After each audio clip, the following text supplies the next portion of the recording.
اس کو یعنی اس عورت کو یا اس کے بچے کو نقصان پہنچے گا روزے کی حالت میں، تو پھر وہ روزہ نہ رکھے، اس کو اجازت ہے۔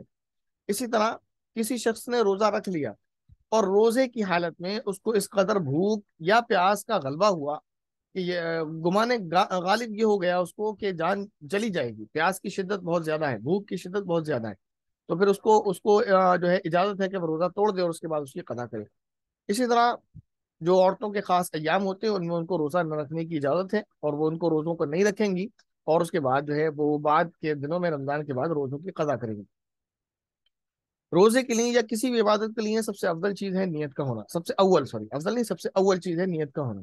نیت کے بارے میں اس سے پہلے میں کئی مرتبہ آپ کے سامنے ذکر کر چکا ہوں کہ نیت اصل میں دل کے ارادے کا نام ہے،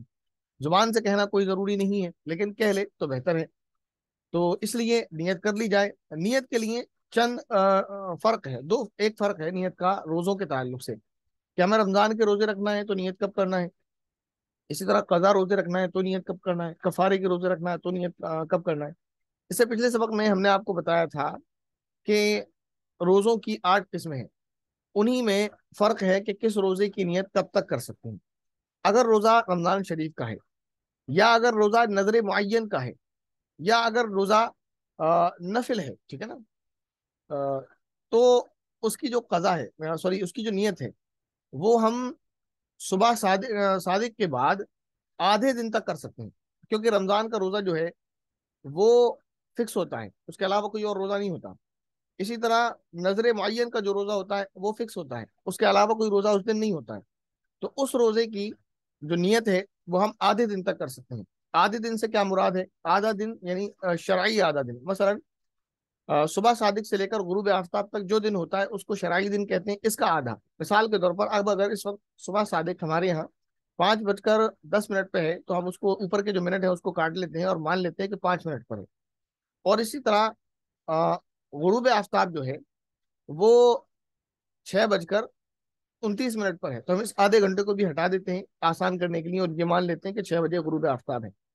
تو دن ہو گیا ہمارا 13 گھنٹے کا۔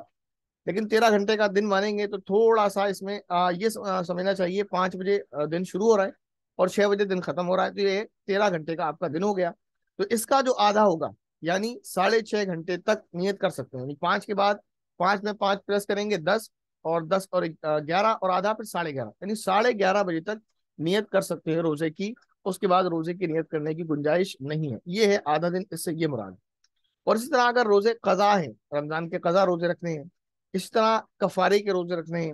اسی طرح نظر غیر معین روزے رکھنے ہیں آپ کو، جس کی آپ نے نظر تو مانی ہے لیکن روزہ فکس نہیں کیا ہے، تو اس کی نیت صبح صادق سے پہلے پہلے کر لینی ہے، کیونکہ صبح صادق کے بعد دن شروع ہو جائے گا اور اس دن روزہ کوئی فکس نہیں ہے۔ رمضان کے دن کیونکہ پورا مہینہ رمضان کا ہے، اس میں روزے قدرتی طور پر فکس ہیں۔ اسی طرح نظر معین میں انسان نے اپنے اوپر اس روزے کو فرض کر لیا ہے اس دن کے، تو وہ دن آئے گا، وہ اس کے لیے روزے کا دن ہوگا، تو اس لیے اس کے لیے ضروری نہیں ہے کہ نیت صبح صادق سے پہلے ہی کرے، بلکہ وہ نصف نہار شرعی یعنی آدھے دن تک روزے کی نیت کر سکتا ہے۔ اور اگر روزہ فکس نہیں ہے تو پھر اس کو نیت صبح صادق سے پہلے پہلے ہی کر لینا ہے۔ یہ نیت کے تعلق سے آپ کے سامنے بات ہوگی۔ چند چیزیں ہیں جو روزے کی مستحبات میں سے ہیں، روزے کے اندر جو مستحب چیزیں ہیں وہ کیا ہے؟ نمبر 1، سحری کھانا۔ شہری کھانا سنت ہے، مستحب روزے کے مستحبات میں سے سنت اس معنی کر کے نبی پاک صلی اللہ علیہ وسلم نے سحری کھائی ہے اور سحری کھانے کا حکم فرمایا ہے۔ فرمایا کہ روزی سحری میں اللہ تعالیٰ نے برکت رکھی ہے، اور ایک حدیث میں یہ بھی ملتا ہے کہ یہودیوں کے اور مسلمانوں کے روزے کے درمیان جو فرق ہے وہ سحری کا فرق ہے، تو سحری بہرحال ضرور کرنا چاہیے۔ اسی طرح جیسے میں نے آپ کو بتایا کہ رمضان کے روزے کی نیت ہم نصف نہار شرعی تک کر سکتے ہیں، لیکن رات سے روزے کی نیت کرنا یہ مستحب ہے۔ اسی طرح سحری کھانا سنت ہے نبی پاک صلی اللہ علیہ وسلم کی، لیکن سحری کو آخری وقت میں کھانا یہ مستحب ہے، لیکن اس بات کا خیال رکھا جائے کہ اتنی تاخیر نہ ہو جائے کہ صبح صادق ہی ہو جائے۔ اسی طرح غروب آفتاب کے بعد روزے کے افطار میں جلدی کرنا یہ مستحب ہے، بلا وجہ روزے افطار میں غروب آفتاب کے بعد تاخیر کرنا یہ اچھی بات نہیں ہے۔ اسی طرح روزے کی حالت میں غیبت کرنا، جھوٹ بولنا، گالی گلوچ وغیرہ کرنا یہ نہیں کرنا چاہیے، ان چیزوں سے بچنا چاہیے، یہ ساری چیزیں ان سب سے پرہیز کرنا چاہیے۔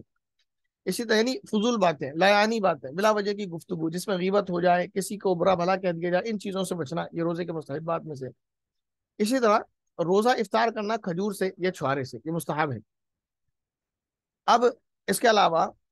روزے کی مکروہات کیا کیا ہیں، وہ کیا چیزیں ہیں جو روزے کو مکروہ کر دیتی ہیں؟ ان میں سے ایک چیز ہے کسی چیز کا چبانا، مثلا وہ گوند ہے یا چوئنگم ہے، اس کا چبانا، بشرطے کہ اس کا عرق اندر نہ لیا ہو تو اس کو چبانا مکروہ ہے، ایسا نہیں کریں گے۔ اگر کوئی اس کو منہ میں چوئنگم رکھ کر چباتا ہے تو یہ مکروہ عمل ہے، روزہ اس سے نہیں ٹوٹے گا لیکن مکروہ ہے۔ اسی طرح اگر کوئی عورت ہے جس کا خاوند ظالم ہے اور اس کو مارتا پیٹتا ہے اس بنا پر، اگر کھانے میں ٹیسٹ صحیح نہیں رہتا ہے تو اس کے لیے اجازت ہے کہ وہ زبان کی نوک سے نمک مرچ مسالے کو چکھے اور اس کو تھوک دے، لیکن عام حالات میں ایسا کرنا مکروہ ہے کہ اس نے اگر اس کو چکھا اور تھوک دیا، لیکن اگر اس نے نمک مرچ مسالے کو اندر لے لیا تو پھر تو روزہ ٹوٹ جائے گا، لیکن صرف چکھا اور چکھ کر تھوک دیا تو یہ مکروہ عمل ہے، جبکہ اس کے خاوند کے اخلاق اور مزاج برے نہ ہوں، لیکن وہ بد اخلاق ہے، بد مزاج ہے، تو پھر اس کو زبان کی نوک سے مسالہ چکھ کر مرچ مسالہ وغیرہ تھوکنے کی اجازت ہے۔ اسی طرح وضو میں اور غسل میں کلی کرنا، غسل میں فرض ہے، وضو میں سنت ہے، اس میں ایک کام اور کیا جاتا ہے عام دنوں میں، مبالغہ کیا جاتا ہے، یعنی کلی کرنے میں یا ناک میں پانی چڑھانے میں جو ہے زور لگایا جاتا ہے، جس کو کلی کرنے کو زور لگانے کو مبالغہ کرنے کو کہتے ہیں غرغرہ یا غرارہ، تو وہ عام حالات میں تو کرنا چاہیے، لیکن روزے کی حالت میں ایسا کرنا مکروہ ہے، اس لیے کہ ممکن ہے پھر روزے میں پانی حالت میں چلا جائے، یا اسی طرح کم سے کم شبہ تو پڑ سکتا ہے کہ شاید پانی نہ چلا گیا ہو، تو اس لیے یہ عمل مکروہ ہے۔ اسی طرح منہ میں بہت سارا تھوک اکٹھا کر کر پھر اس کو نگل لینا، اس سے روزہ اگرچہ نہیں ٹوٹتا لیکن یہ عمل مکروہ ہے۔ اسی طرح غیبت کرنا، جھوٹ بولنا، گالیاں بکنا، کسی کو برا بھلا کہنا، یہ عمل کے اعتبار سے تو گناہ ہے لیکن روزے کو مکروہ کرنے والا ہے، روزے کو مکروہ کر دیتا ہے، اس لیے یہ مکروہ ہے، عمل کے اعتبار سے تو گناہ ہے، جھوٹ بولنا گناہ کبیرہ ہے، کسی کا دل دکھانا، گالی گلوچ کرنا، کسی کو ذلیل کرنا، رسوا کرنا، یہ گناہ کبیرہ ہے، لیکن یہ دو چیزیں ہیں، دو فرق ہے، وہ عمل ہے جس درجے کا تو وہ گناہ ہے، گناہ کبیرہ ہے، لیکن ایسا عمل روزے میں کرنا یہ روزے کو مکروہ کر دیتا ہے، تو اس چیز سے پرہیز کرنا چاہیے۔ اسی طرح روزے کی حالت میں بے قراری اور گھبراہٹ کو ظاہر کرنا کہ روزہ بہت لگ رہا ہے، لوگ اس طرح کی باتیں کرتے ہیں تو یہ مکروہ ہے، انسان نے روزہ رکھا ہے اللہ کے لیے تو لوگوں کے سامنے اپنی روزے کی تکلیف کو کیوں ظاہر کر رہا ہے۔ اسی طرح اگر کسی پر غسل فرض ہو جائے تو بلا وجہ غسل میں تاخیر کرنا یہ مکروہ ہے، روزے کے اندر ایسا نہیں کرنا چاہیے۔ اگر مجبوری ہے، مثلا صبح کوئی اٹھا اور اسے غسل کی ضرورت تھی اور سحری کے وقت میں وقت بھی کم تھا، یا وہ سحری کر لے یا غسل کر لے، تو پھر اس کے لیے حکم ہے کہ وہ سحری کرے، غسل بعد میں کر لے، لیکن اگر وقت ہے اور پھر اس میں وہ بلا وجہ تاخیر کرے تو پھر یہ عمل مکروہ ہے۔ اسی طرح روزے کی حالت میں پیسٹ یا منجن وغیرہ کرنا یہ مکروہ ہے۔ اس کے علاوہ وہ چیزیں جو نہ تو روزے کو توڑتی ہیں اور نہ ہی مکروہ ہیں، وہ کیا کیا ہیں؟ اس میں سے پہلا ہے سرما لگانا، اسی طرح آنکھ میں دوا وغیرہ ڈالنا، اس سے نہ روزہ ٹوٹتا ہے اور نہ ہی روزہ مکروہ ہوتا ہے۔ اسی طرح بدن پر، سر میں یا کہیں پر تیل وغیرہ لگانا، کریم لگانا، یہ ساری چیزیں نہ تو اس سے روزہ مکروہ ہوتا ہے اور نہ ہی روزہ ٹوٹتا ہے۔ اسی طرح گرمی کا موسم ہوتا ہے تو ٹھنڈک حاصل کرنے کے لیے غسل کرنا یہ بھی مکروہ نہیں ہے۔ اسی طرح مسواک کرنا، مسواک چاہے تر ہو یا خشک، مسواک کرنا جائز ہے، وہ بھی مکروہ نہیں ہے، اس سے بھی روزہ نہیں ٹوٹتا۔ اسی طرح کسی بھی قسم کے پرفیوم، عطر وغیرہ کو سونگھنا، خوشبوؤں کو سونگھنا یہ مکروہ نہیں ہے، اس سے روزے پہ کوئی فرق نہیں پڑتا۔ اور اسی طرح اگر کوئی شخص بھولے سے کچھ کھا پی لے تو اس سے نہ روزہ ٹوٹتا ہے نہ ہی مکروہ ہوتا ہے۔ اسی طرح خود بخود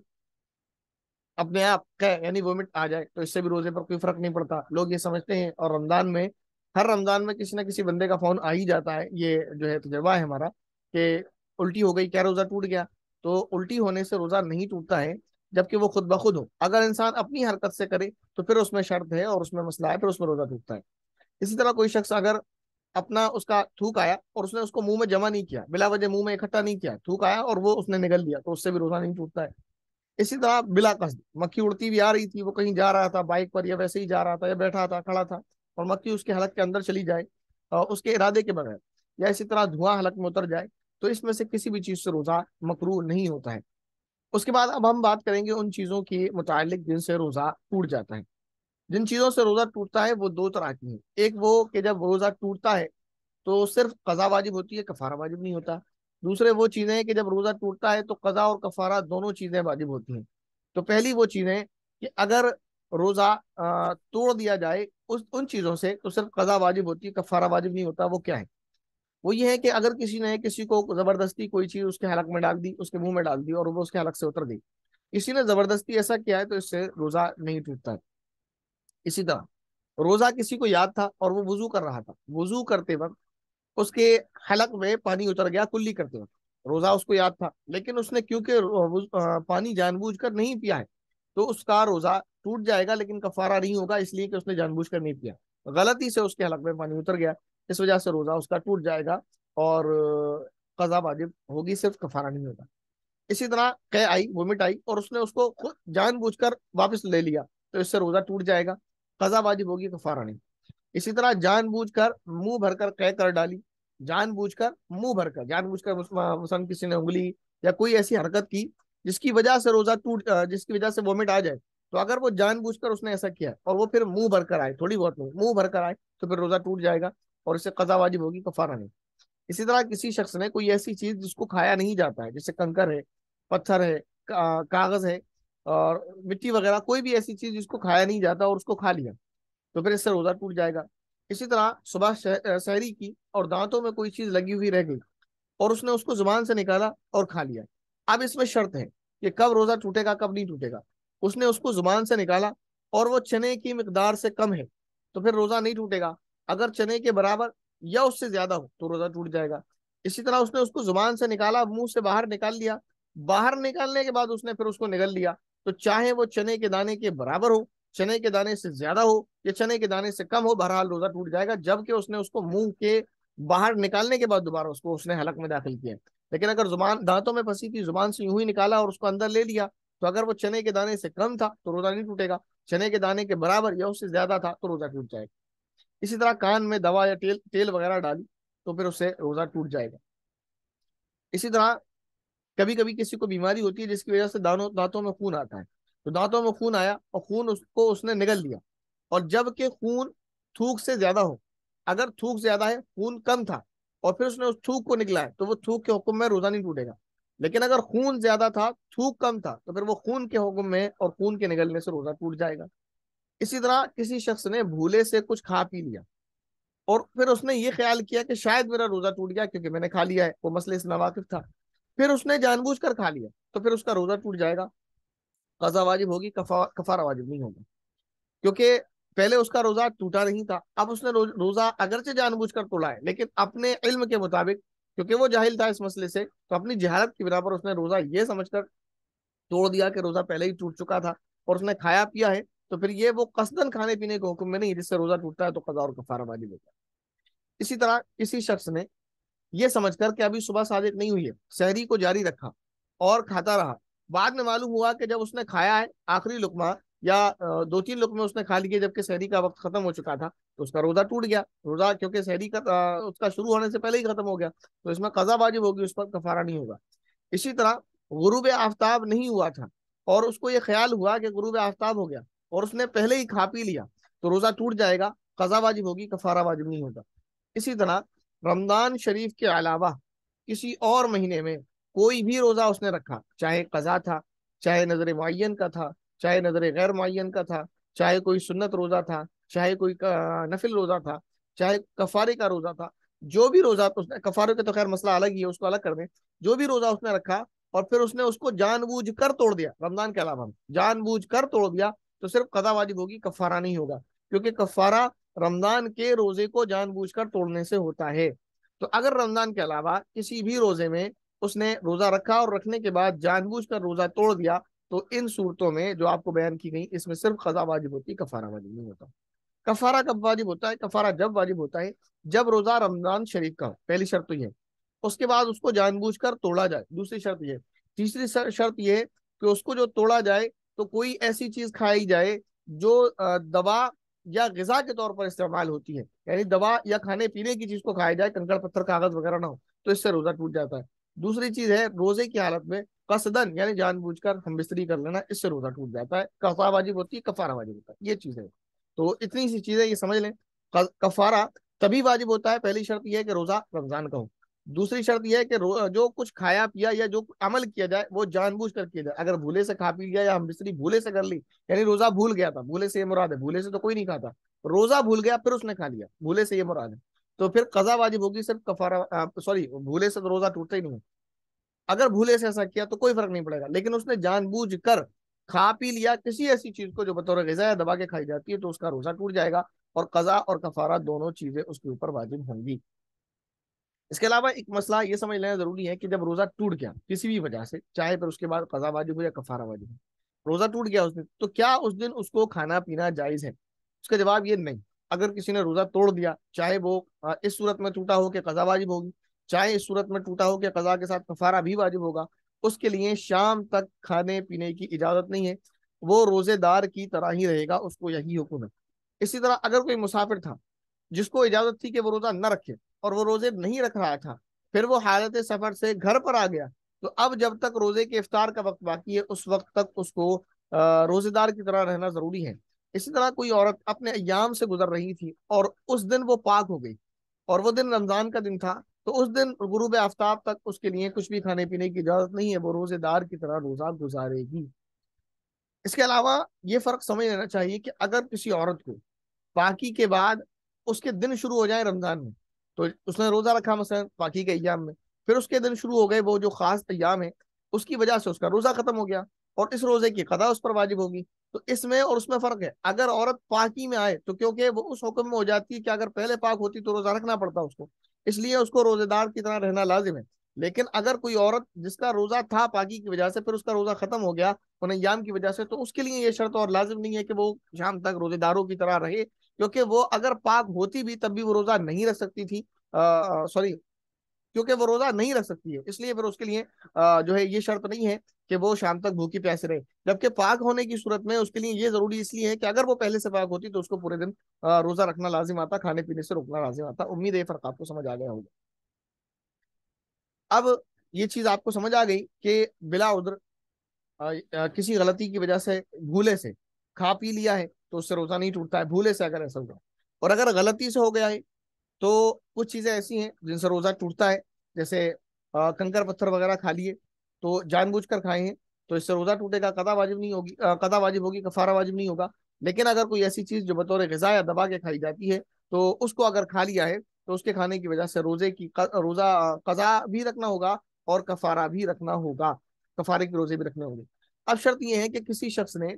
کافی سارے روزے قضا کر لیے، یا اسی طرح عورتوں کے روزے عام طور پر قضا ہو ہی جاتے ہیں رمضان میں، تو کیا ان روزوں کو کنٹینیو یعنی لگاتار رکھنا لازم ہے؟ تو جواب اس کا یہ کہ نہیں، ایسا نہیں ہے۔ وہ ایک دن چھوڑ کر، دو دن چھوڑ کر، چار دن چھوڑ کر، جیسے مثلا چار روزے کسی کے قضا ہے تو 40 دن میں بھی اگر وہ روزے رکھنا چاہے، 10 دن چھوڑ چھوڑ کر تو رکھ سکتا ہے۔ لیکن بہتر اور افضل یہ ہے کہ وہ فوراً روزے رکھ لے، یعنی عید کا ایک دن چھوڑے، یکم شوال، اس کے بعد دوسری تاریخ سے روزے شروع کرے اور روزے رکھ لے، اس لیے کہ موت کا کوئی بھروسہ نہیں۔ اگر موت آ گئی، خدا نہ کرے، تو پھر یہ مسئلہ ٹیڑھا ہو جائے گا۔ تو اگرچہ اجازت ہے کہ روزے چھوڑ چھوڑ کر رکھے، لازم اور ضروری نہیں ہے کہ لگاتار رکھے، لیکن بہتر اور افضل یہ ہے کہ اپنے روزوں کی جلد سے جلد جو ہے قضا کر لی جائے۔ اب پیچھے ایک مسئلہ گزرا تھا کہ اگر کوئی شخص بوڑھا ہے وہاں، یا اسی طرح کوئی جو ہے سخت بیماری میں مبتلا ہے جس کو دوا مسلسل کھانی پڑتی ہے، تو ایسے شخصوں کے لیے اجازت ہے کہ وہ روزے نہ رکھیں، تو وہ کیا کریں؟ پیچھے بتایا تھا مسافر ہے تو وہ گھر آ سکتا ہے تو وہ روزہ رکھ سکتا ہے، اگر کوئی عارضی مرض کسی کو لاحق ہے تو مرض سے شفا یاب ہو سکتا ہے تو روزہ رکھ سکتا ہے۔ لیکن اگر کسی کو دائمی مرض لگا ہوا ہے یا ایسا بوڑھا ہے جس کی وجہ سے اتنی کمزوری ہے کہ وہ روزہ نہیں رکھ سکتا، تو کیا کرے؟ تو وہ اپنے ہر روزے کا فدیہ دے۔ فدیہ کتنا ہے؟ فدیہ ہے وہ ایک شخص کو یا تو ایک روزے کے بدلے 2.25 کلو گیہوں دے، یا اس کی قیمت دے، یا اس کی قیمت کے برابر کوئی اور چیز دے دے، یا اگر اللہ تعالیٰ نے اس کو پیسہ دیا ہے، اس کی حیثیت مالی اچھی ہے، تو پھر وہ گیہوں سے فدیہ نہ دے بلکہ کشمش سے دے، کھجور سے دے، لیکن اس کی مقدار پھر ڈبل ہوگی، اس سے 2.25 کلو نہیں بلکہ 3.5 کلو۔ تو اگر اللہ نے پیسہ دیا ہے، مالی حیثیت اس کی اچھی ہے، تو فدیہ وہ کشمش یا کھجور، یعنی ان دونوں میں سے بھی جو مہنگی چیز ہے اس سے نکالیں۔ کھجور کی ریٹ تو بہت زیادہ ہے کشمش کے مقابلے میں، کھجور سستے سے سستی بھی آتی ہے اور مہنگے سے مہنگی بھی آتی ہے۔ تو اپنے بجٹ کے اعتبار سے اللہ نے آپ کو جیسی مالی وسعت دی ہے اس اعتبار سے، اگر کسی شخص کو دائمی مرض ہے یا وہ بوڑھا ہو چکا ہے، تو ایک روزے کا بدلے کا جو فدیہ دے گا وہ اپنی مالی حیثیت کے مطابق، اگر اللہ تعالیٰ نے ہاتھ تنگ رکھا ہے، مال و دولت کی فراوانی نہیں ہے، تو وہ اس کے لیے آپشن ہے کہ وہ گیہوں 2.25 کلو، یا اس کی جو قیمت بنتی ہے 2.25 کلو گیہوں کی قیمت تقریباً 40 روپے کے آس پاس کچھ بنے گی، 40-45 روپے، تو وہ اس اعتبار سے نکال لے۔ یا اگر اللہ نے مالی حیثیت اس کو اچھی رکھی ہے اس کی، تو وہ گیہوں کے اعتبار سے یا سوری کشمش یا کھجور کے اعتبار سے نکالے، اور اس کی جو ہے اس کا جو وزن ہے وہ 3.5 کلو، یعنی اگر کھجور ہم اچھی کوالٹی کے لے لیں، عام طور پر جو استعمال ہوتی ہے تو وہ 200 سے 300 کے بیچ میں عام طور پر اچھی کوالٹی کی، ورنہ مہنگی سے مہنگی اور پھر اس سے نیچے بھی اس کی بات نہیں ہو رہی، عام طور پر جو کوالٹی ہے وہ 200 سے 300 کے بیچ ہوتی ہے۔ تو 300 والی ہم فرض کر لیں، یہ تو اپنے بجٹ کا اعتبار ہے، جس میں بھی آپ کرنا چاہیں۔ تو 300 روپے والی ہیں تو 3.5 کلو وہ 1100 روپے کچھ قریب کی ہوگی۔ تو اتنی یا تو اس کو کھجور دے دے، اب ظاہر ہے اتنی کھجور دینے کا کیا مطلب بنتا ہے، اتنے پیسے کی کوئی اور چیز اس کو راشن وغیرہ، راشن پانی وغیرہ کا اس کا انتظام کر دے، اس طرح اپنا ایک روزے کے بدلے اس طرح فدیہ نکال لے، ٹھیک ہے نا، اس طرح وہ کر سکتا ہے۔ اچھا اس میں ایک مسئلہ اور ہے، اگر کسی کے شخص کے ذمے روزے قضا تھے اور اس نے اس کا فدیہ بھی نہیں دیا، یہ سوچا کہ شاید میں صحت یاب ہو جاؤں گا روزے رکھ لوں گا، لیکن صحت یابی نہ ہو سکا اور مر گیا، تو اب اس کے روزے قضا ہیں، تو کیا کیا جائے؟ کیا اس کے بدلے کوئی روزہ رکھ سکتا ہے؟ تو اس کا جواب یہ کہ نہیں، اس کے بدلے کوئی روزہ نہیں رکھ سکتا۔ اگر مرنے والے نے مرنے سے پہلے وصیت کر دی تھی کہ میرے قضا روزوں کے بدلے فدیہ ادا کریں، اور وصیت نہیں کی تھی، دونوں میں فرق ہے، فدیہ اس کے بدلے روزے تو نہیں رکھے جا سکتے، فدیہ دیا جا سکتا ہے، لیکن اس میں بھی پھر فرق ہے۔ اگر مرنے والے نے وصیت کر دی تھی کہ میرے اوپر اتنے روزے قضا ہیں اور اس روزوں کا آپ کو جو ہے فدیہ دینا ہے، تو اس کے مرنے کے بعد اس کی جو پراپرٹی ہے، جو کچھ اس نے مال و دولت چھوڑی ہے، اس میں سے اس کے تہائی حصے میں، یعنی مثلا اگر وہ 3 لاکھ روپے چھوڑ کر مرا ہے تو 1 لاکھ روپے کے اندر اندر اس کے روزوں کا فدیہ دینا ہے، جتنا بھی بنے گا 1 لاکھ کے اندر، 1 لاکھ سے اوپر ہو جائے تو وہ نہیں دینا۔ لیکن اگر اس نے وصیت نہیں کی ہے یا فدیہ اس کا 1 لاکھ سے اوپر گیا ہے، اگر اس نے وصیت کر بھی دی ہے تو ان صورتوں میں وارثوں کو اختیار ہے، اگر وہ چاہیں تو اس نے اگر وصیت کی ہے اور فدیہ 1 لاکھ سے اوپر جا رہا ہے تو وارثوں کا اختیار ہے، چاہے تو وہ 1 لاکھ سے اوپر کی جو رقم ہے، کیونکہ وہ ان کا اپنا مال ہے، اس میں سے وہ ادا کر دیں، کیونکہ وراثت کا جو تقسیم کا طریقہ ہے وہ یہی ہے کہ مرنے والا جب مر جاتا ہے تو 3 حصے ہوتے ہیں، پہلے تو ان 3 حصے میں جو ایک حصہ ہوتا ہے وہ جو مر چکا ہے اس کے جو حقوق ہوتے ہیں، یعنی اس نے کسی سے قرض لے رکھا ہوتا ہے وہ ادا کیا جاتا ہے، یا اس کے ذمہ جو ہے فدیہ وغیرہ ہے وہ ادا کیا جاتا ہے، اسی طرح اس کے کفن دفن کا انتظام اس رقم کے اندر اندر سے کیا جاتا ہے۔ لیکن اگر وارثین یہ چاہیں کہ اپنی جو رقم، ان کی جو 2 حصے ان کے پاس آتے ہیں اس میں سے وہ فدیہ ادا کرنا چاہیں اور سارے وارث اس پر راضی ہوں، یا پھر سارے وارث راضی نہیں ہے تو جب وہ وراثت تقسیم ہوگی تو ہر ایک کا اپنا اپنا مال الگ حصے میں آئے گا، تو اپنے اپنے حصے کے بقدر جو کوئی راضی ہے تو اس میں وہ فدیہ ادا کر سکتا ہے۔ اسی طرح اگر مرنے والے نے وصیت نہیں کی ہے تو اس کے 1/3 میں بھی وصیت جو ہے فدیہ ادا کرنا لازم نہیں ہے، کیونکہ اس نے وصیت نہیں کی ہے، پھر وارثوں کو چاہیے کہ وہ اپنی خوشی سے ادا کریں اور انہیں کر دینا چاہیے، کیونکہ جو مال ہے بہرحال ان کی ملکیت میں اب اگرچہ اب آیا ہے، لیکن یہ مال کسی اور کا کمایا ہوا ہے، جس نے اپنی جان مال کو خرچ کر کے، اپنے وقت کو خرچ کر کے یہ مال کمایا، تو مال اس کا ہے۔ اخلاقی تقاضا یہی ہے کہ جس کے آپ وارث بن رہے ہیں، چاہے وہ باپ ہو، چاہے بھائی ہو، یا کوئی بھی ہو، تو اخلاقی فریضہ یہی ہے کہ اگر وہ گناہوں سے بچ جائے گا ہمارے اس عمل کی وجہ سے تو ہمیں یہ کام کر دینا چاہیے۔ ابھی روزے کی قضا کی بات ہوئی، اب کفارے کی بات ہے کہ کفارہ ہے کیا، کس طرح ادا کرنا ہے۔ تو جان لینا چاہیے روزے کے کفارے کے 3 طریقے تھے، 2 بچے ہیں۔ پہلا طریقہ تو یہ تھا کہ اگر کسی شخص نے روزہ توڑا ہے جان بوجھ کر تو اس کا کفارہ یہ ہے کہ غلام آزاد کریں، لیکن کیونکہ اس زمانے میں، اس صدی میں غلام کا تو کوئی مسئلہ ہی نہیں ہے تو وہ آزاد کیا کریں، تو اس کے لیے 2 طریقے بچے ہیں۔ ایک تو یہ کہ مسلسل یعنی لگاتار 60 روزے رکھے، اگر رکھ سکتا ہے تو، اور اس کو اس کی ہی کوشش کرنا چاہیے، لیکن اگر لگاتار 60 روزے نہیں رکھ سکتا ہے تو اس کے ذمہ پھر لازم یہ ہے کہ 60 مسکینوں کو دونوں وقت پیٹ بھر کر کھانا کھلائے، یہ اس کے روزے کا کفارہ ہے۔ یا پھر کھانا نہ کھلائے تو 60 مسکینوں کو پر ہیڈ، یعنی ایک آدمی کو اتنا دے جو فدیے کی مقدار آپ کو بتائی تھی، یعنی 1.25 کلو سے گیہوں، یا کشمش یا کھجور دے گا، تو یہ 3 چیزیں جو لاسٹ میں بیان کی، جو یعنی اوٹ اور کشمش اور کھجور، یہ 3 چیزیں 3.5 کلو کے وزن کے مطابق جو پیچھے تشریح کر دی، پر ہیڈ یہ 60 مسکینوں کو اس طرح تقسیم کرے گا۔ اچھا اب اس کے بعد ایک مسئلہ آ سکتا ہے کہ 60 مسکینوں کو جو ہے ہم کہاں تلاش کرتے پھریں، اور ہمیں نہیں معلوم کہ 60 مسکین کہاں مل جائیں گے، بہت مشکل کام ہے، ایک مل سکتا ہے، 2 مل سکتے ہیں، 10 مل سکتے ہیں، 5 مل سکتے ہیں، 60 ایک مشکل کام ہے، ناممکن تو نہیں ہے تو اس سے بھی زیادہ۔ تو کیا ہم 10 مسکین کو ان 60 روزوں کا فدیہ 60 لوگوں کے بقدر فدیہ دے سکتے ہیں، یعنی پر ہیڈ جو ہم نے آپ کو بتایا 2.25 کلو گیہوں یا 3.5 کلو کھجور جو یا کشمش ہے، تو ہم 10 لوگوں کو لے آئیں تو پر ہیڈ جو ہے ہمیں مثلا 2.25 کلو گیہوں دینا ہے، تو 10 لوگوں میں ہم ایک بندے کو 6 کا دے دیں تو 10 میں 60 کا ہو جائے گا، تو کیا اس طرح ہم کر سکتے ہیں؟ اس کا جواب ہے کر سکتے ہیں، لیکن ایک شرط ہے، وہ یہ کہ ایک بندے کو ایک دن میں ایک ہی آدمی کا فدیہ دینا ہوگا، ایک آدمی کو، یا ہم 6 بندے لے کر آئے مثلا، تو اگر ہم 6 بندوں کو 10 دن کھانا کھلا دیں پیٹ بھر کر تو یہ 60 ہو جائیں گے، تو یہ ہو جائے گا۔ لیکن ہم کھانا نہیں کھلانا چاہتے، رقم دینا چاہتے ہیں یا کچھ غلہ وغیرہ دینا چاہتے ہیں، تو کیا ایک آدمی کو ہم 6 کا دے سکتے ہیں؟ تو ایک کو 6 میں ملٹیپلائی کریں گے تو 10 کو 6 میں ملٹیپلائی کریں گے 60 ہو جائیں گے. اس کا جواب ہے نہیں. 10 لوگ ہیں تو ان کو ہم 6 دن تک دیں گے. ہر بندے کو ایک ایک کے برابر پر ہیڈ ایک کو جتنا دینا ہے اتنا دینا ہے. 10 کو دے دیا ایک دن میں تو یہ 10 کا ہو گیا. دوسرے دن میں پھر انہیں 10 کو دیں گے تو یہ 20 ہو جائیں گے. تیسرے دن میں پھر انہیں 10 کو دیں گے تو یہ 30 ہو جائیں گے. اس طرح 6 دن میں 10 لوگوں کو دے سکتے ہیں یا 6 لوگوں کو 10 دن تک دے سکتے ہیں. ایک ہی دن میں ایک بندے کو ایک دن سے زیادہ کا فدیہ نہیں دے سکتے. یہ بات اچھے سے سمجھ آنا چاہیے. اگر ایک بندہ ملا، ایک سے زیادہ ملا ہی نہیں،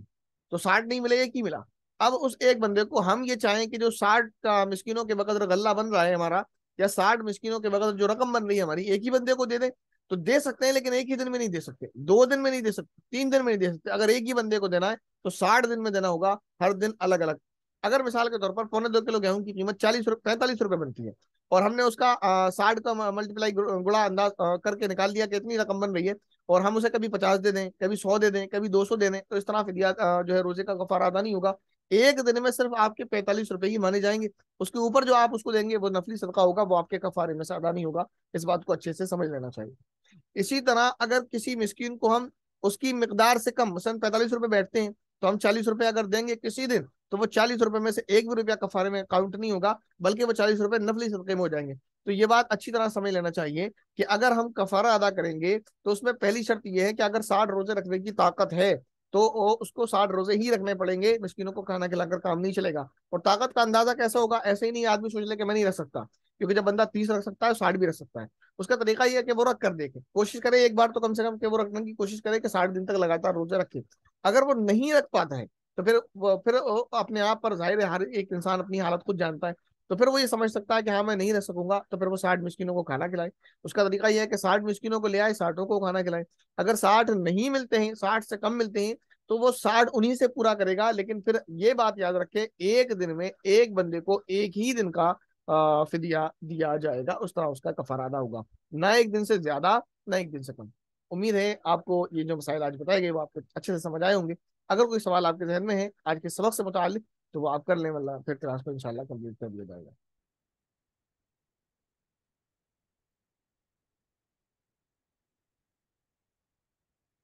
میرا خیال ہے آپ کے ذہن میں کوئی سوال نہیں ہے، لیکن اگر ہے تو آپ اسے گروپ میں کر لیجیے گا. انشاءاللہ فارغ ہوتے ہی آپ کے سوال کا جواب دے دیا جائے گا. یہ آپ کا کورس جو ہے مسائل فقہ 10 دن کا 10 کلاسز تھیں، جیسے باقی اور کورس آپ کے ہوئے، یہ آپ کے کمپلیٹ ہو گئے ہیں. اور اللہ تعالیٰ سے دعا ہے کہ اللہ تعالیٰ اس پڑھنے پڑھانے کو قبول فرمائے. اور جو جانے انجانے سمجھنے یا سمجھانے میں کچھ غلطی ہو گئی ہو اس کو معاف فرمائے. اور جو کچھ ہم نے پڑھا یا پڑھایا اللہ تعالیٰ اس پر عمل کرنے کی توفیق نصیب فرمائے. تو ایک فریضہ تو ادا ہو گیا کہ ہم نے پڑھ لیا. اب دوسرا فریضہ ہمارے اور سب کے اوپر لازم یہ آتا ہے کہ ہم اس پر عمل کریں. تیسرا یہ، جس کو میں نے تو انجام دے دیا ہے، اب آپ کی ذمہ داری ہے، وہ یہ کہ ہم نے جو دینی علم سیکھا ہے اس کو دوسروں تک پہنچائیں. تو جو اس سبق سے متعلق تھا تو اس میں تو میں نے ذمہ داری پوری کر دی، آپ کو پہنچا دیا. اب ان 10 دنوں میں جو فقہی مسائل آپ نے سیکھے ہیں، جو آپ کے ذہن میں، تو وہ آپ کی ذمہ داری بنتی ہے کہ آپ وہ لوگوں تک پہنچائیں. اور اس کی کوئی بھی صورت ہو سکتی ہے اس طریقے سے آپ پہنچائیں. اور بہترین صورت یہ ہے کہ رمضان کا مہینہ آ رہا ہے اور رمضان میں لوگوں کو ان مسائل کی ضرورت بھی ہوتی ہے، تو ان مسائل کو آپ اچھے سے سمجھیں. اور آپ کے لیے تو اللہ تعالیٰ کا شکر ادا کرنا چاہیے آپ کو کہ اللہ تعالیٰ نے کسی بھی ذریعے سے آپ کا جو ہے تعلق علماء اکرام سے کرایا ہے. بہت سارے آپ کے علماء اکرام سے واسطہ ہے، جیسے ہمارے مفتی صاحب ہیں، مفتی نبی اختر صاحب ہیں، مفتی اے ایم قاسمی صاحب آپ کے مشہور اور ہر دل عزیز ہیں. ایک میں بھی ہوں نا چیز آپ کے سامنے، اور بھی بہت سارے علماء اکرام ہیں جن سے ماشاءاللہ آپ لوگ رابطے میں ہوں گے یقیناً. تو یہ اس پر اللہ تعالیٰ کا آپ کو شکریہ ادا کرنا چاہیے کہ اللہ تعالیٰ نے آپ کے لیے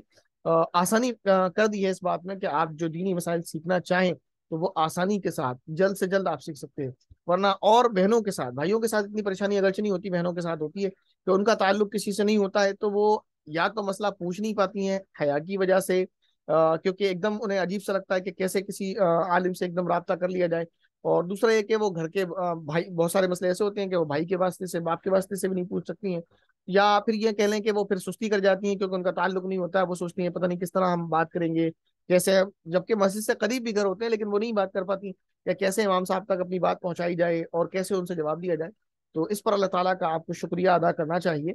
جتنا ہو جائے اللہ تعالیٰ کا آپ شکر کریں وہ کم ہے. اور رمضان کا مہینہ آ رہا ہے، یقیناً آپ سب عبادت کریں گے تو اس میں رمضان کے مہینے میں دعائیں بھی جو ہے بہت زیادہ قبول ہوتی ہیں. تو اپنے لیے بھی دعا کریں. اور جیسے کہ میں نے اس سے پہلے بھی آپ کو کبھی بتایا تھا شاید، کہ آپ کے جو بھی اس دنیا میں مسلمان بھائی بہن ہیں ان سب کا آپ پر حق ہے، آپ ان کے لیے بھی دعا کریں، اور میں بھی آتا ہوں تو مجھے بھی اپنی پیاری پیاری دعاؤں میں یاد ضرور رکھیے گا۔ السلام علیکم ورحمۃ اللہ وبرکاتہ۔